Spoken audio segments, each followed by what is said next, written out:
Hey everyone, this presentation is about hand function and handwriting. After this lesson, you should be able to describe the different hand skills and their sequential development, articulate contributing factors to hand function, and understand how problems with hand function impact occupational performance, as well as recall the developmental expectations for handwriting based on age. So before jumping in, I just wanted to point out that the reading in Case Smith and O'Brien for this week points out that there are various terms you may hear regarding hand function. So just wanted to include a slide here that describes that common terminology that you may see throughout your readings and assignments, as well as in presentations and then in future practice. So visual motor integration is the interaction of visual skills, visual perceptual skills, and motor skills. And then the term hand function can be used interchangeably with fine motor skills, fine motor coordination, or hand skills. Okay, so hand function is essential in order for children to interact with objects, materials, and other people. Hands are considered dynamic tools that are used to accomplish ADLs, IEDLs, school work, and play tasks.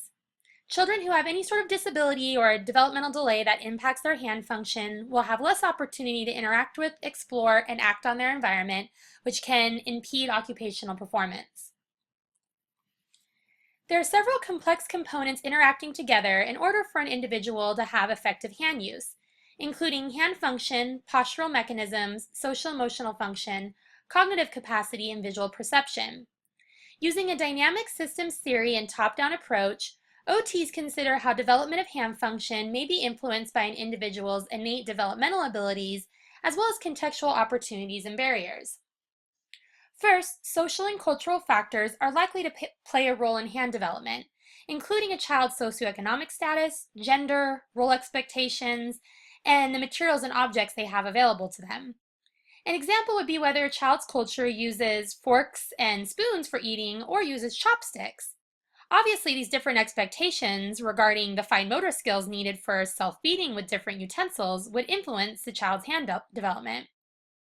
In addition, the age at which children are expected to carry out certain skills may vary by culture. For example, some cultures keep knives out of the hands of little ones for as long as possible, while others introduce knives at an early age. It's important to note, however, that while certain types of activities can promote the development of specific hand skills, acquisition of basic hand functions such as reaching, grasping, and releasing does not necessarily rely on the availability of particular materials or activities, but rather is more significantly influenced by exposure to a variety of materials. Next, intact somatosensory functioning is required for development of precise and dexterous hand and finger movements. So any difficulty with receiving or perceiving somatosensory input can impact hand function development. Visual perception and visual motor development play a critical role in hand function development as well. These skills become more refined with age, but early manual exploratory behavior plays an influential role on the development of hand skills. Likewise, as cognition develops, more complex hand functions begin to evolve. Lastly, it's important to consider the integrity of hand joints and bone structures when considering hand function. So thinking about things like congenital hand anomalies, limited range of motion, or even how atypical muscle strength, tone, or endurance can play a role in hand function development is important. When talking about hand skills, we're referring to the specific skills of reach, grasp, carry, voluntary release, in-hand manipulation, bimanual skills, ball throwing skills, and tool use. If working in pediatrics, regardless of the practice setting, these would be skills that you would commonly assess and provide treatment for if there is a dysfunction. So let's go ahead and talk about each of these in a little more detail. So first is reach and carry. Children develop linear movements prior to developing rotational movements, and this can be seen within the skill of reaching and carrying. When using a developmental perspective, young infants first move within flexion and extension patterns as they reach, before progressing to movements that require rotation of the shoulder or pronation and supination of the forearm. Reaching begins at 12 to 22 weeks of age and becomes more refined with time. Carrying, which involves moving and lifting, involves a smooth combination of movements accompanied by stabilization of an object in the hand. Grasp patterns are influenced by whether the individual needs to use power or precision to perform a task. Precision grasps involve opposition of the thumb to the fingertips, while power grasps involve the whole hand. The activity and the characteristics of the object used during an activity will direct the type of grasp used. Grasp patterns develop in a sequential manner, with ulnar fingers showing more activation before radial fingers and thumb, palmar grasps preceding distal grasps, and extrinsic muscle activation occurring before intrinsic muscle activation. Table 8-1 on page 224 in Case Smith and O'Brien does a really nice job of outlining the different types of grasp patterns used for different functional activities, so be sure to look over that closely. In-hand manipulation skills involve picking up and manipulating objects in one hand with the purpose to use the object or to get the object in a better position within the hand. In-hand manipulation skills involve finger to palm translation, palm to finger translation, shift, simple rotation, and complex rotation. All of these skills require the ability to control the arches of the palm. Case Smith and O'Brien does a nice job of describing each of these in more detail, but there's also a link here for you at the bottom of the slide that the link is for a short video that demonstrates all of these different in-hand manipulation skills if you're interested in viewing that. Voluntary release depends on the child's ability to precisely coordinate the force of their fingertips and time their object placement. As young infants, children do not voluntarily release their grasp, but as their proprioception, hand-eye coordination, and cognitive abilities improve, so does their ability to voluntarily release objects. This usually begins around 8 to 9 months of age. In regards to bimanual skills, infants learn to use both sides of their body and then each side of their body independently. Initially, infants move their arms in an uncoordinated manner, but gradually develop the ability to move both arms together in the same pattern, and then as skilled hand use becomes more refined, they begin to use their arms independently of each other. Asymmetrical hand movements are common until about 3 months of age, and then symmetrical patterns dominate between 3 and 9 to 10-ish months of age. Differentiated hand function is described as either reciprocal or alternating, and then progresses towards simultaneous hand movements. Ball throwing reflects a child's ability to use shoulder strength along with controlled release. Children can typically throw a ball forward in a coordinated manner without losing their balance around 2 years of age, and then further refinement of ball throwing skills occurs as the child gets older. Tool use is an essential part of everyday life and an important way for individuals to interact with their environment. Proficient tool use is necessary to participate in self-care, play and leisure, and school and work activities. Acquisition of tool use relates to a child's cognitive capacity and follows the stages of motor learning. As skill acquisition progresses, practice allows the skill to progress from requiring a high level of attention in order to perform it to shifting to more of an automatic performance. With practice, tool use becomes faster, more accurate, and smoother. Next, I'll shift to a brief discussion of handwriting.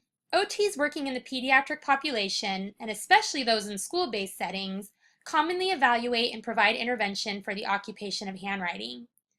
Before proceeding to the next few slides, I want you to spend a minute or two considering the following questions, which are part of one of your online activities for this week. Based on your readings in this lesson about hand function, when would you say that you would know a child is ready for handwriting, and why is handwriting such an important occupation? So for the rest of the lesson, I'll provide an overview of the developmental expectations of handwriting, which begins with drawing skills. So usually children are spontaneously scribbling really well between 16 and 20 months of age. Some children may start scribbling when you give them a crayon before 16 months, but younger kids are usually just wanting to eat crayons when you give it to them, like before the age of 1. But by 16 to 20 months, they should be pretty good with spontaneously scribbling. By 3 years of age, children should be able to draw simple shapes and forms. So specifically the pre-writing strokes that you see a picture here of on the right-hand side of your screen, vertical lines, horizontal lines, circles, and diagonal lines. Every letter of the alphabet is made up of these pre-writing strokes, so once a child has those down by the age of 3 or so, they can begin progressing towards letter formation by combining these shapes and forms, which they should have pretty well down around 5 or 6 years of age, and then obviously progress towards more complex drawings and handwriting as they approach 8 years of age. For kindergartners, so those children that are around 5 or 6 years of age, in terms of developmental handwriting expectations, children this age are using words that name and words that tell actions in a variety of simple tasks. They draw and write signs, labels, and notes. They can usually dictate a story or information. They're using capital letters and writing the letters, using capital letters to write the letters of their name is what that's supposed to say. And they can understand that writing conveys meaning. For first graders, or children between 6 and 7 years of age, they're able to first copy the alphabet in both upper and lowercase letters, and then move to sequencing and independently printing the alphabet in upper and lowercase letters. Children this age can perceive themselves as a writer and express their complete thoughts. They can use pre-writing strategies with support from an adult, such as drawing, brainstorming, or storyboarding. As they get closer to 7, they can write multiple sentences on the same topic, and sequence and write numbers to 100, as well as organize single-digit arithmetic problems. For children 3rd grade and up, or roughly 8 years of age and up, they are starting to use cursive. We really shouldn't be seeing any more reversals in letters or numbers, so meaning like the reverse formation of numbers and letters after 3rd grade. Children around this age are really expanding on their narratives and writing short stories, and then as they get older, writing things like term papers.